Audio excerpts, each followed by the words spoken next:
The APA Psychotherapy Videotape Series presents distinguished psychotherapists of various orientations demonstrating their particular approach in entire 40-minute sessions. Designed for clinical training and continuing education, the videotapes are spontaneous, unrehearsed sessions with professional actors. The actors portray clients based on actual case material. Although the sessions are unscripted, both the client and the therapist were conceptually and experientially anchored in the clinical material, each other, and previous sessions.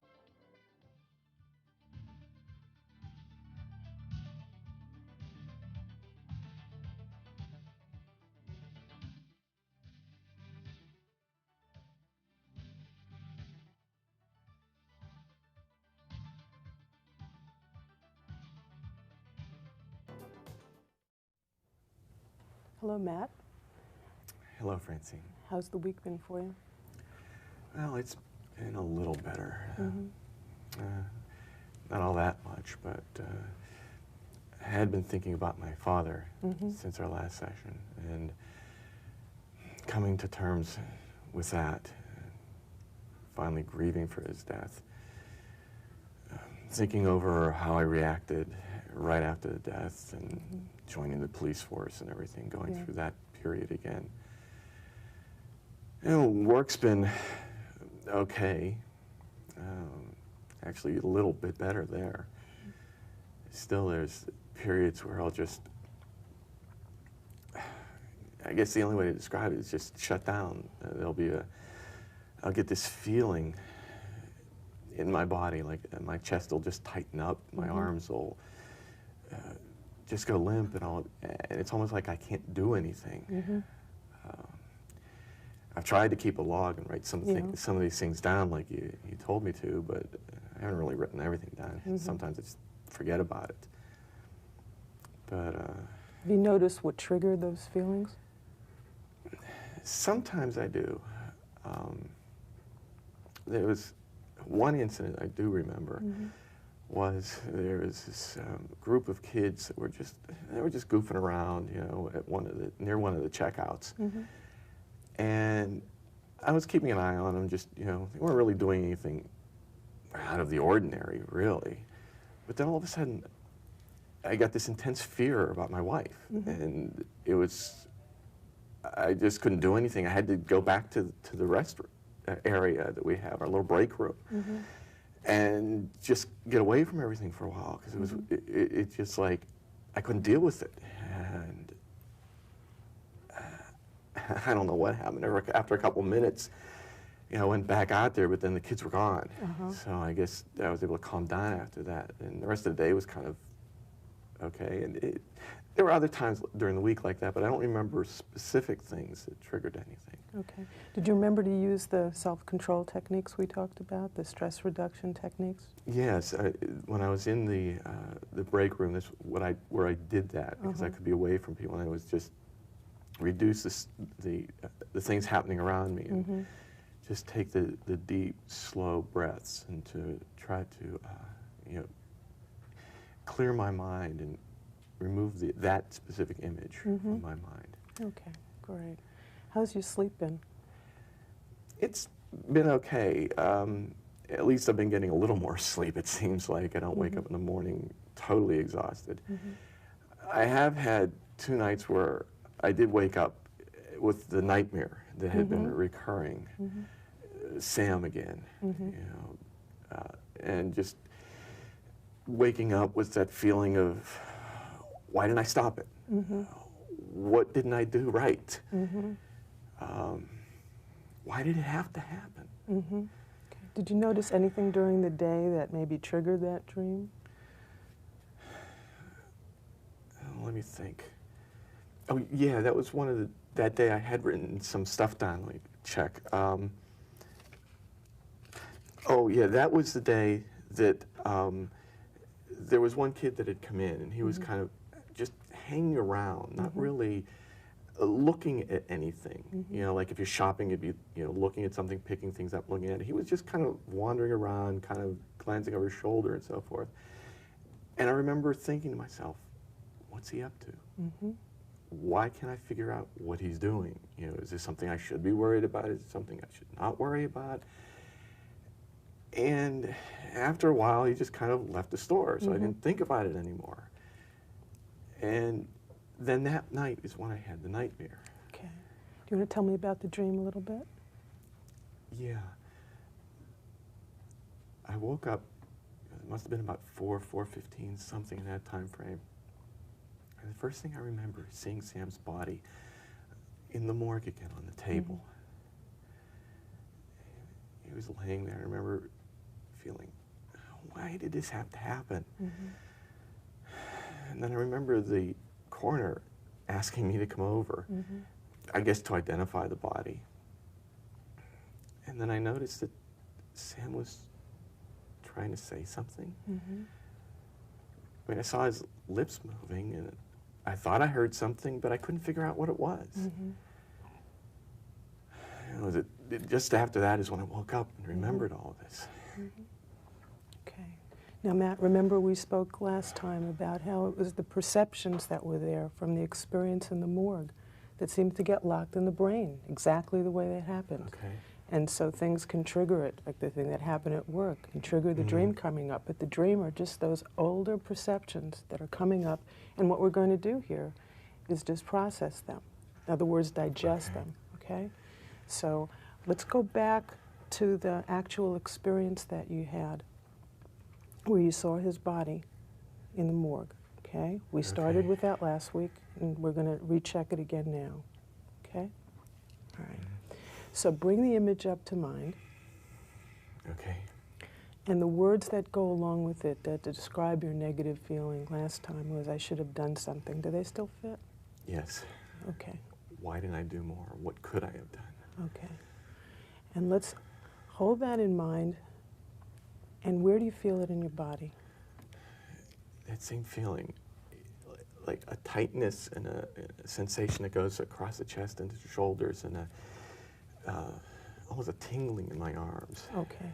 So remember, you're just going to follow my fingers with your eyes and let whatever happens happen. Don't try to make anything happen. Okay? So hold it in mind now and follow my fingers. Good. Good. Just notice. That's it.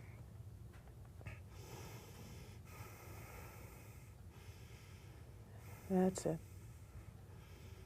That's it. Okay, blank it out. Take a deep breath. What do you get now? Well, the scene started to fade away. It wasn't as clear. I started thinking about, I actually started fading into some of the other, the scenes that had gone on in my career at the police force, some of the other times that I'd been called to the morgue. They weren't all really clear, they just kind of ran into one after the other. Okay. And that feeling, that sense of why couldn't I have done more kind of went into the feelings I had on those other scenes about collecting information about that homicide, what had happened at that time. Okay. So just hold that in mind Okay. again and just follow. Good. That's it. Good.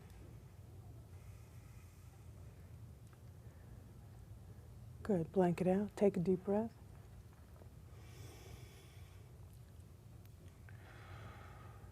That's it. What do you get now? There, I started going through some of those homicides, thinking about the ones that, it's a couple that Sam and I had worked on together,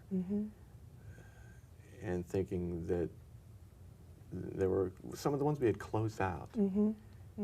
I started thinking about those, and I started getting a different feeling, one of, that, hey, maybe there were some things that had gone right occasionally. That, I kind of thought of Sam and I as a team. The way we had worked together a little bit better at times. Great. Okay, just think of that. Okay.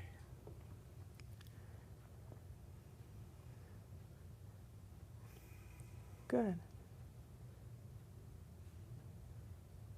Good. Blank it out. Deep breath. What do you get now? Yeah. I was thinking about kind of time that Sam and I kind of were on a weekend picnic. Mm-hmm. And kind of hadn't been really talking about shop or anything. Mm-hmm. You know, kind of talking about our families. You know, they were there. Mm-hmm. You know, kind of just, it's a nice afternoon. Great. Great. Okay, just stay with that now.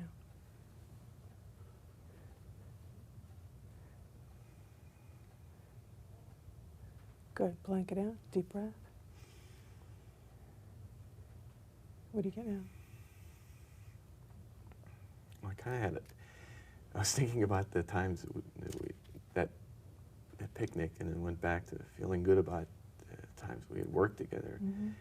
And all of a sudden I got the feeling back to, again, why did it end? Mm-hmm. Mm-hmm. You know, what changed all of that? What happened? That, you know, why did Sam have to die? Okay. Where do you feel that in your body? In this area, you know, kind of this feeling of squeamishness almost, and tension that I just can't seem to shake. Just notice it. It's all right. Just Okay. notice it. That's it. Good.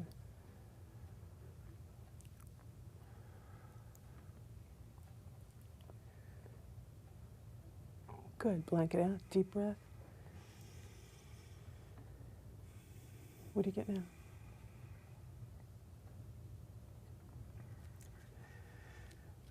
Well, the feeling has kind of lessened a little bit, but I'm still on those feelings of, well, what could have gone differently?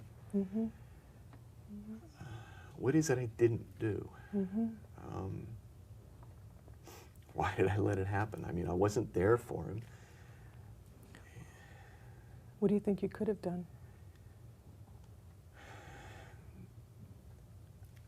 I don't know. I guess that's part of what I'm feeling about that, is that I didn't have enough information. Mm-hmm. We had been working together, you know, a number of other successful cases, but he just didn't let me in on anything. Okay. So if you had been Sam, what would you have done differently?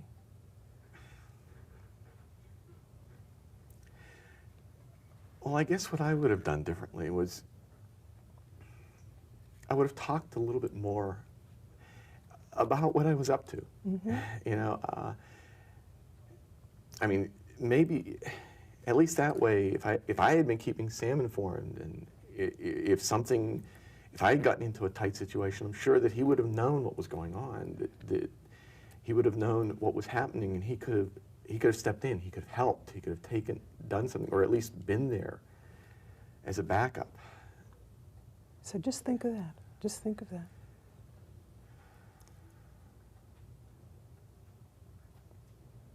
That's it. That's it. Good. Blank it out. Deep breath. What do you get now? Well, I began feeling that, well, hey, Sam didn't keep me informed. That I started thinking about, well, what could I have done, you know, given what he had told me, and Mm-hmm. there really wasn't all that much. I mean, I didn't know where where this thing was going to occur. Mm-hmm. I started thinking about, well, maybe if I had, we could have had a backup, you know, Mm-hmm. without affecting what was going on. Mm-hmm. And it could have been closer, and you know, we could have thought out maybe the alternatives that would have gone bad like they did. Okay. Just think of that. Good. That's it.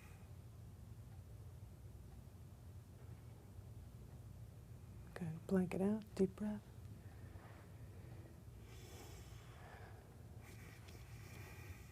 What do you get now? Well, I kind of a mixed feeling. It's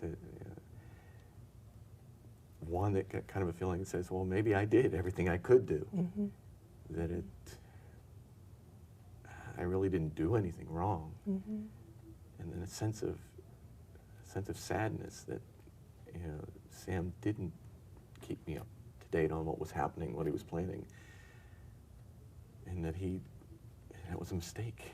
You know, they kind of like paid the ultimate for that. And whose responsibility was it?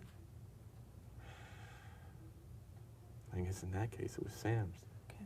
I mean, he was the only one who knew what was going on. Right. Just think of it.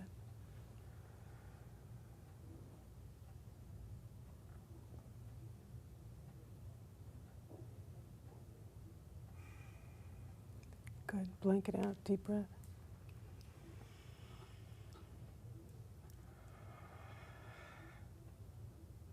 Good. What comes up now? Well, almost a feeling of resolve. Mm-hmm. That, yeah, I did everything I could do. Mm-hmm. Sam made the decision. It was a bad decision, but it was his decision. Mm-hmm. I did what I could. That's right. Just stay with that.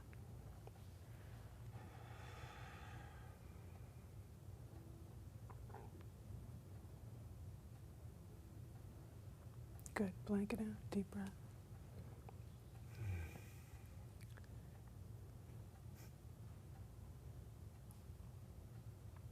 Great. Yeah. Okay. Now what happens when you bring up that event again? Think of the situation in the morgue. What comes up?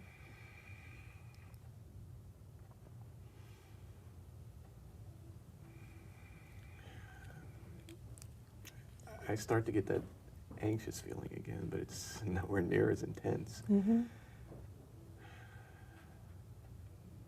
And there's much more a feeling of sadness rather than guilt. Mm-hmm. You know, that it happened, but it was really Sam's decision. I did what I could. Okay. Now when you think of the image, where do you feel it in your body? It's more dispersed. There's still that initial intense feeling in here, Mm-hmm. but then it started to relax a little bit. Okay.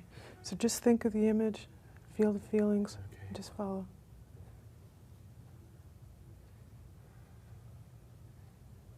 That's it.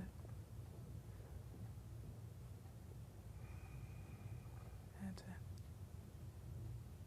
Good. Blanket out. Deep breath.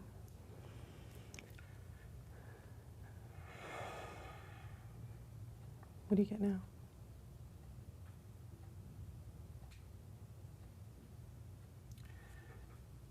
Just a general feeling. By that I mean I don't get the intense feeling that I had of either sadness or guilt. I picture myself viewing the body and starting to think about, well, how can we solve the case? Mm-hmm. Which is what would have been my normal reaction. Mm-hmm. Okay, so just stay with that. Okay.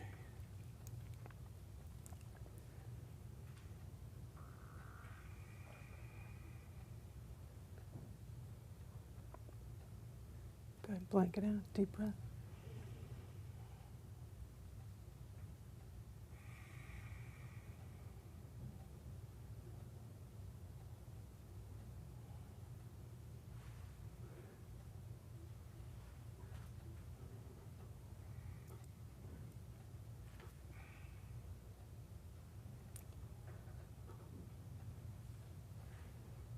I'm kind of getting a couple of different images that are flashing through. Mm-hmm.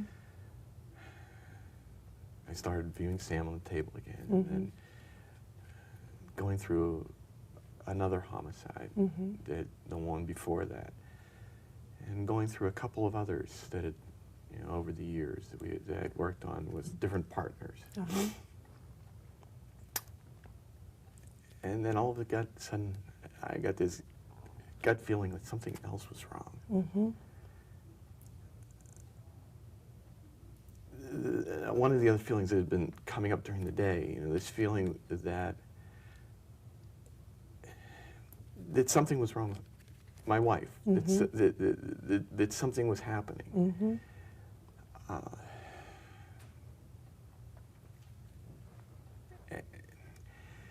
I don't know, it's one of these things like something that I can't control, something beyond my control, and what can I do about it?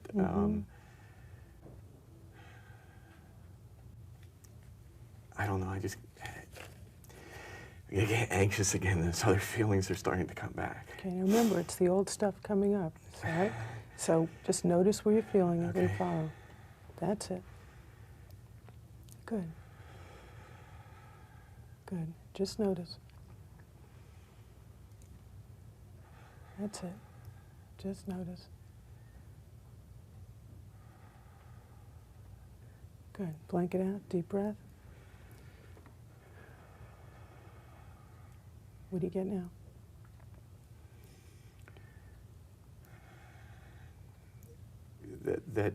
That sense of something happening to my wife is still there. But I started thinking about I started going through things that I can do to try and protect her.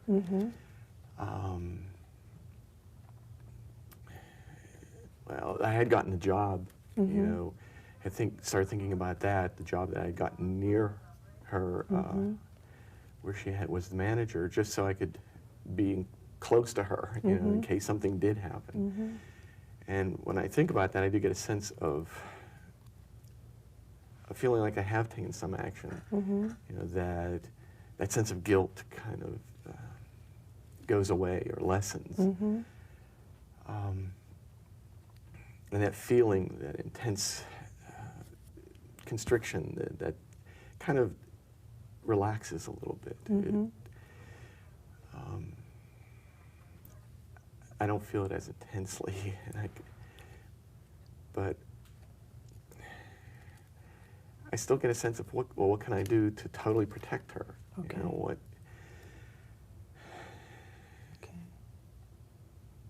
I don't know. I kind of get that feeling over and over again. I kind of just stick on that spot. Seeing something happening to her. Okay. Where do you feel it now? Again, kind of the feeling coming kind of up from my stomach, just almost like a hollow, empty feeling. There, kind of. All right, now if you go back to that incident in the morgue, just holding that in mind, what comes up for you? The feelings start to come back.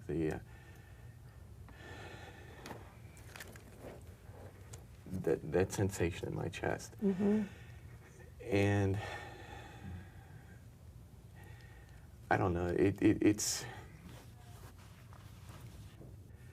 kind of the feeling like I should be able to do something.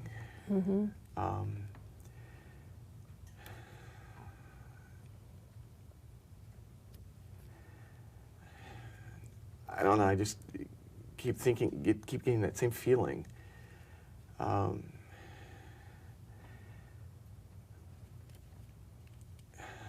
Okay, just notice the picture, notice the feeling, okay, and just follow. Okay. That's it. That's it, just notice.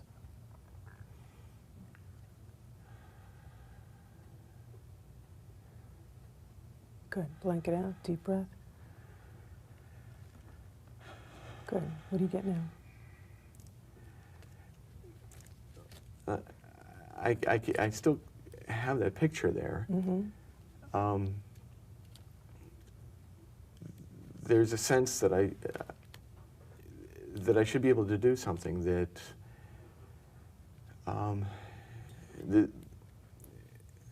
this could happen at any time. I mean, Sam's death was just out of the blue. I don't know. That feeling is just.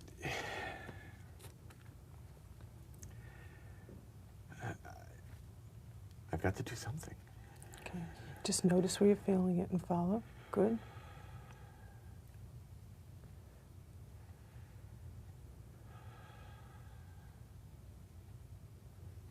Good. That's it. Blanket out. Deep breath. Good. What do you get now? All of a sudden, I got a picture of my wife being in danger. That something was going to happen, and there was nothing I could do to prevent it.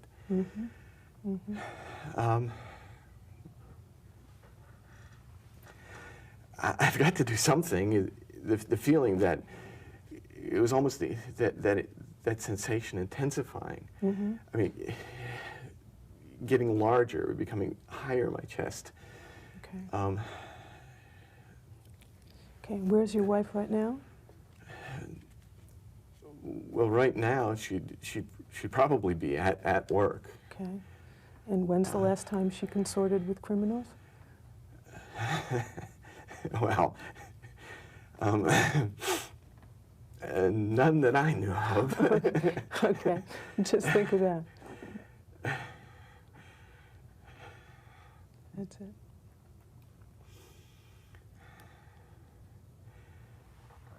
Just notice. That's it. Blanket out. Deep breath.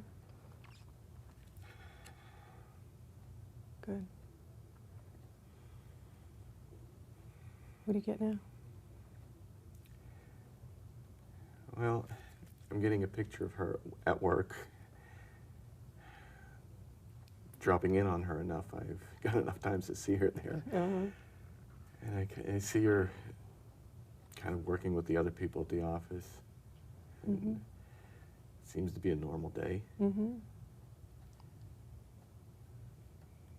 mean, things seem to be going normally. She's safe enough. Just stay with that.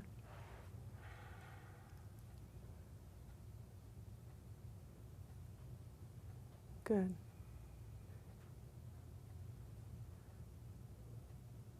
Good. Blanket out. Deep breath. What do you get now?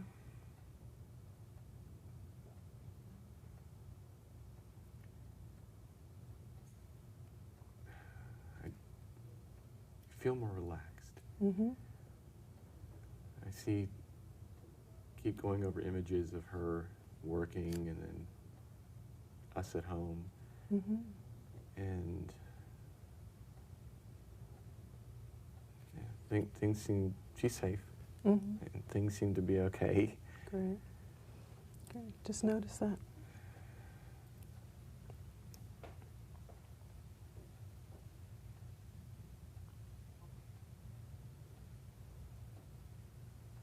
Good. Blanket out. Deep breath. What do you get?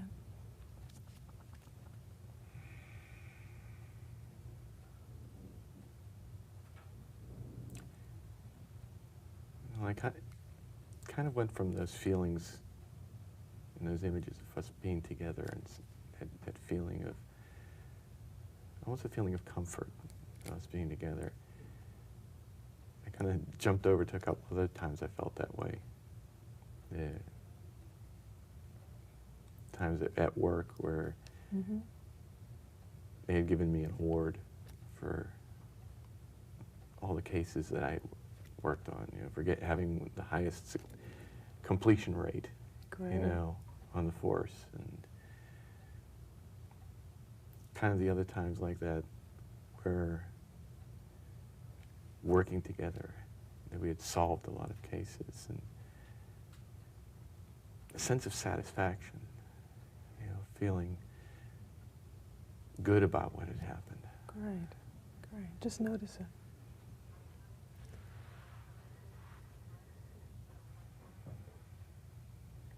Good. Blanket out. Deep breath.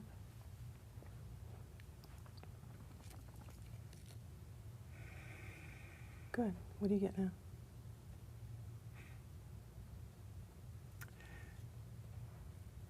Kind of a sense that I was continuing on the same feelings and images of success and so forth. And then kind of looking back and saying, well, yeah, I guess I have done a good job. That I was there to solve these homicides, and we did. Great. Yeah, yeah. Stay with that.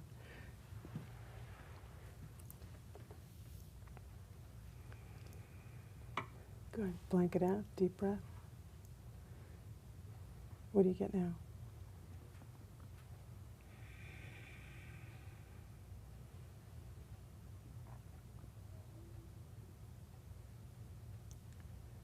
You know, kind of back to my wife again, thinking about that.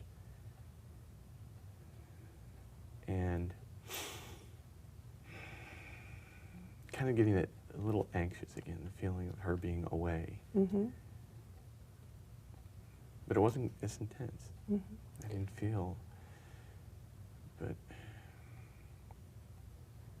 I don't know, kind of feeling like, is she really safe? Where do you feel it in your body? Kind of like from here down and up to the shoulders, kind of feeling, crossing, and it's not as intense as those feelings when I was thinking about Sam initially, or when I first thought of her, you know, something bad. But it's kind of mixed with some warm feelings too. Great. And has she been able to take care of herself pretty well? Yeah. I mean, she has been working here part-time since the kids were in high school.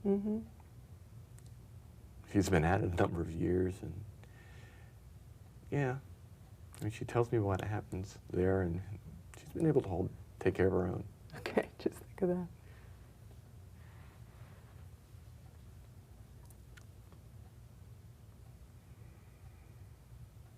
Good. Blanket out, deep breath.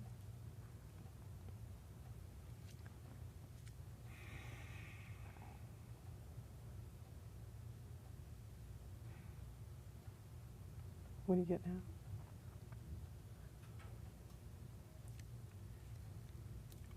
Well, I start getting a feeling of like, yeah,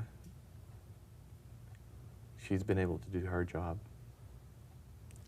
I've done my job. Things have been going fine. She can take care of herself, and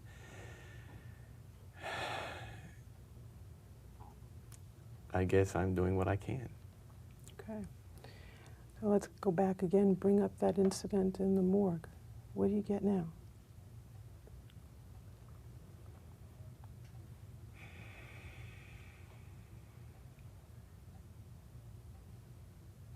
I can see Sam there.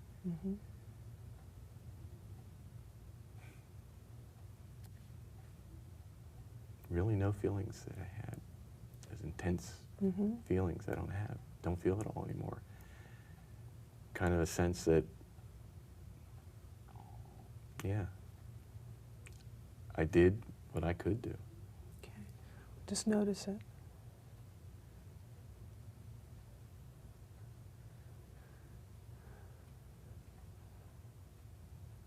Good. Blanket out, deep breath. What do you get now?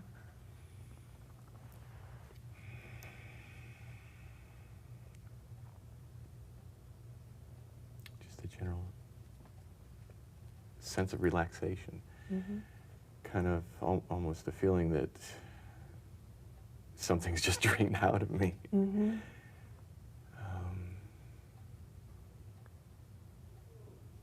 Feel a lot more comfortable. Great.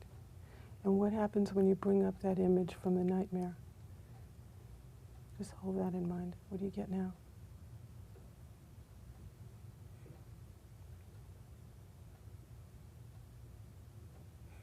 Not much different. Still a certain sense of sadness that Sam's gone, but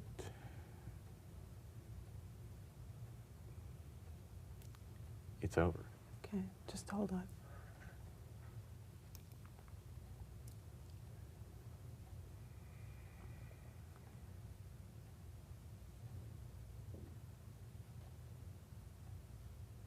Good. Blanket out, deep breath. What do you get now?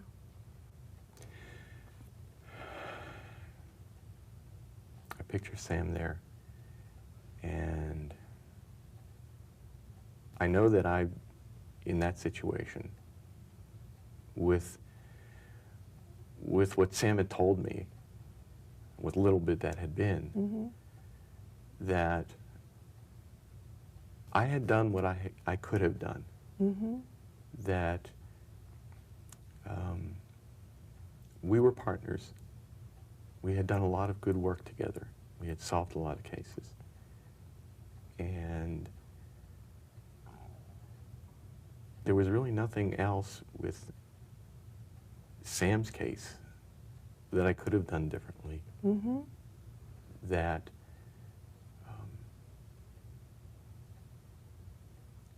I made the right decisions. Great. And what happens when you bring up the nightmare image? What do you get there?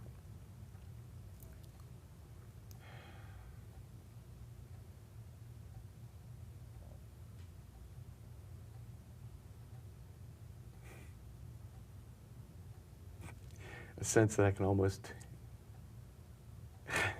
this may sound funny, but that I can finally maybe understand what Sam was trying to mouth in that, at that last moment, you know, right before I woke up. Mm-hmm. You know, I thought I had always been hearing him say fault. And I was thinking, you know, that he was saying, you know, accusing me that it was my fault. Mm-hmm. But now I get the feeling that no, maybe he was telling me that it wasn't my fault. Great. Great. You know, that I had done. He was kind of like letting me go, you know, saying that it wasn't my fault. Okay. Just think of that.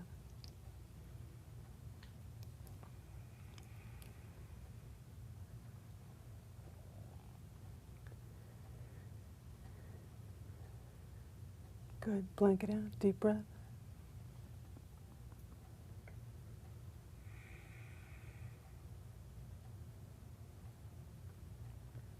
What do you get now?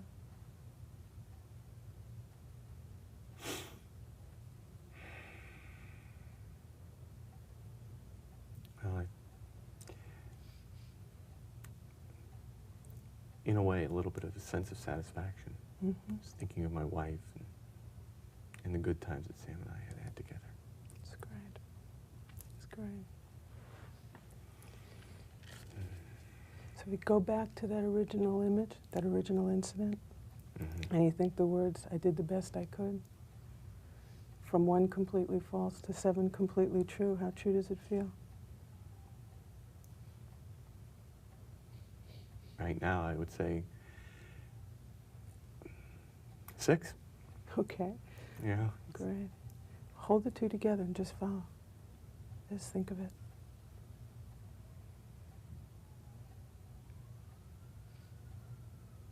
Good. Blanket out, deep breath.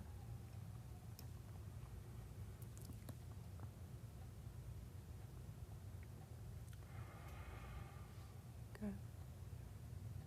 How does it feel now?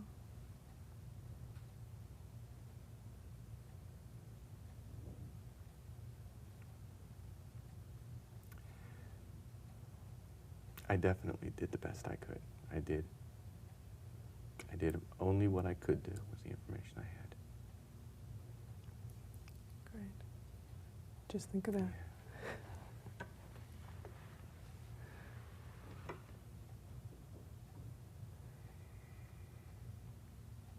Good. Blanket out.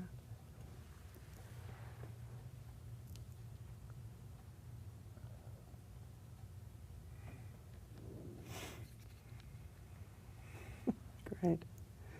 Okay, so what I'd like you to do is just close your eyes, think of the event, and think the words, I did the best I could, exactly what you said, and then just scan down your body.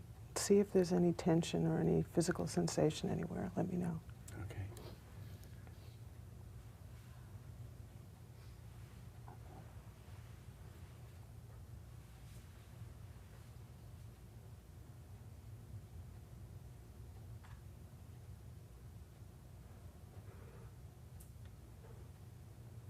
How does it feel? I feel relaxed. I don't feel any of that tension or uneasy feeling at all. Great. Great. Okay. So keep in mind what we've done here is we started the processing going. So during the week, just take snapshots of anything that come up anything that's disturbing, anything that's really good. Just, you don't have to write War and Peace about it, okay? Just put what day it is and what triggered it. You can happen to notice what made you feel either really good or bad. Any image that comes up, any belief that comes up, the way we did here, I'm not in control, whatever. The emotion, any sensation, and the level of disturbance. And that just puts all of the pieces together so that when you come back next time we can go over it. And if we need to, we just target whatever we need to just from the log. Okay? Right? And make sure you use the self-control and stress technique, not only when you're bothered, but how about every day, just to kind of remind yourself that it's okay to stay relaxed. Okay. Okay? And I'm here if you need me. Just call. All right. Thanks. Thanks, Francine. Sure.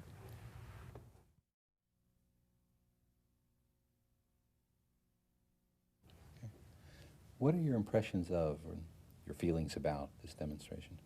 I think it gives the bare outlines of what EMDR can actually do.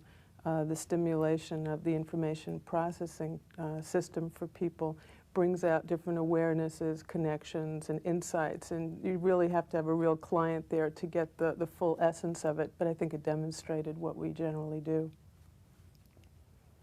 How was this demonstration typical or representative of your clinical work, and how was it unrepresentative or atypical, if at all? Well, we generally use 90-minute sessions because we want to make sure that we've processed as much material as possible and the client walks in better shape than they came in. So I kept the eye movements down to a bare minimum just to show when I would use them. But generally, we were watching the person's face and using the nonverbals to guide us into how long the eye movement set should be, in what direction, and in what way we use them.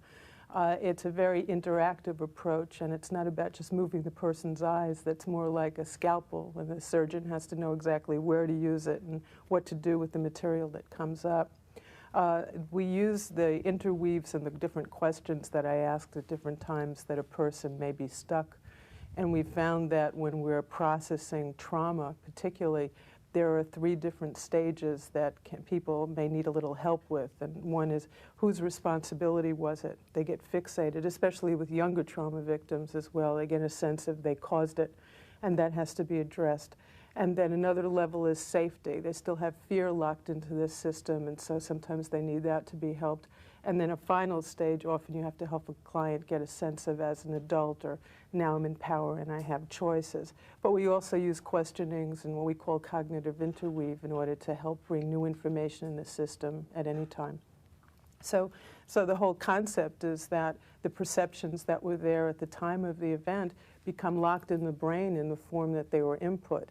And so they get triggered by external or internal stimuli.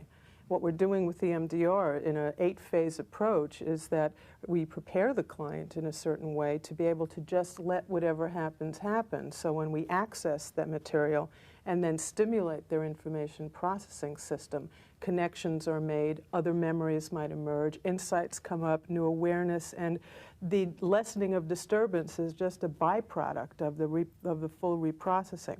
So at the end of the session, a person ends up feeling an appropriate emotion, an appropriate level of insight, connection. It's as if a digestion process took place, and what's useful is incorporated, it's stored with appropriate emotion, and it can guide them in the future. But what's negative, the negative beliefs, the sensations, the emotions, all of those are able to be let go.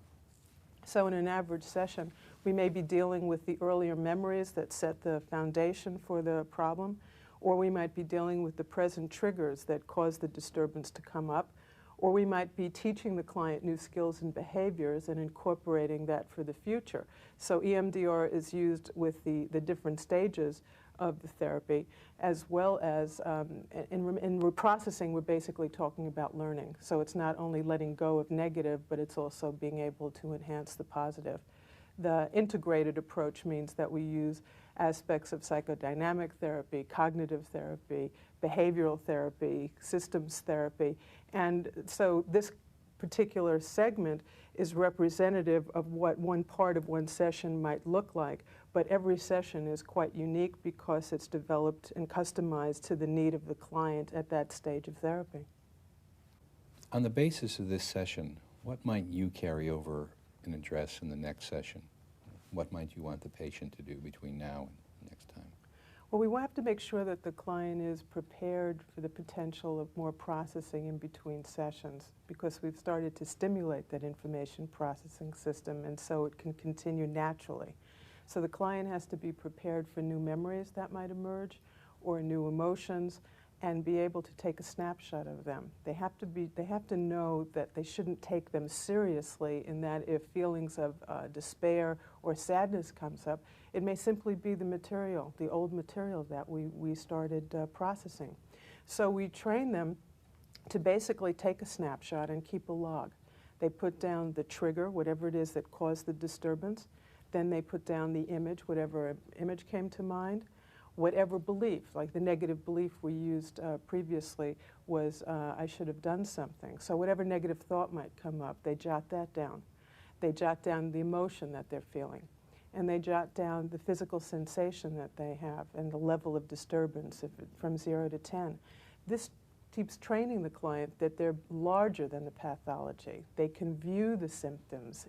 If a person says, I am afraid, that's a semantic equation of I and fear.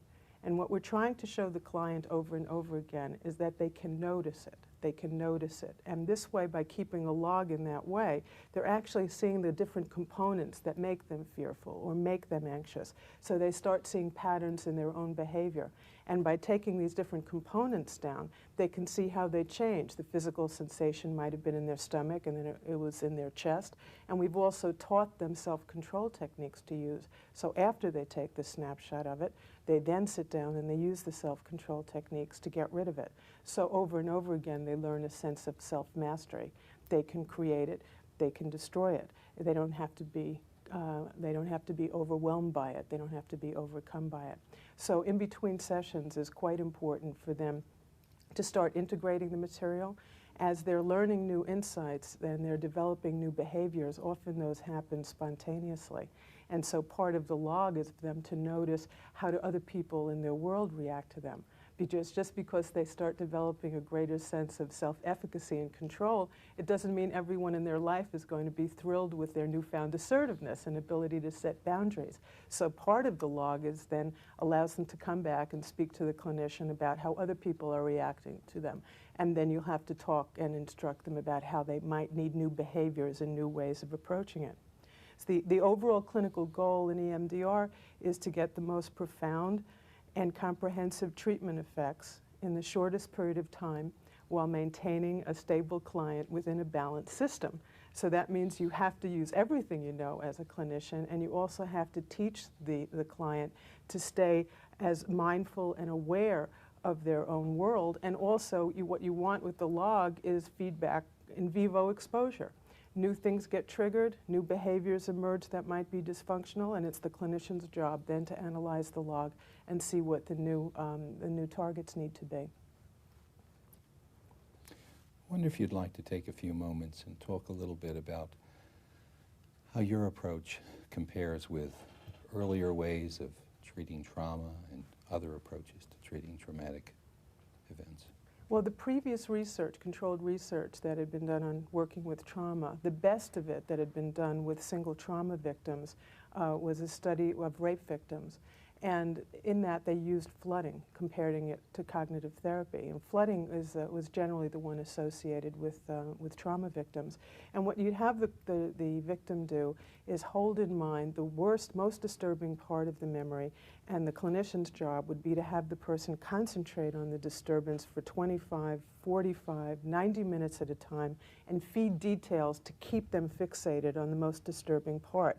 And then you'd have to repeat that over 7 to 15 sessions, and also have daily homework where they're concentrating on it for an hour at a time.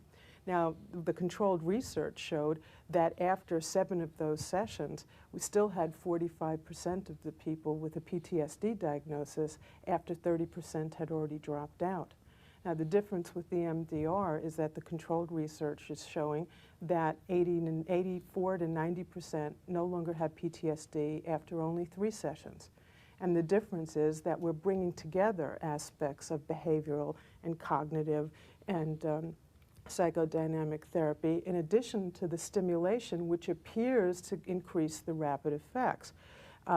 Even if you took out the eye movement, there would still be a very robust and integrated procedure. But the difference is that the client doesn't have to talk about all of the details. They don't have to fixate on the most disturbing part of the memory.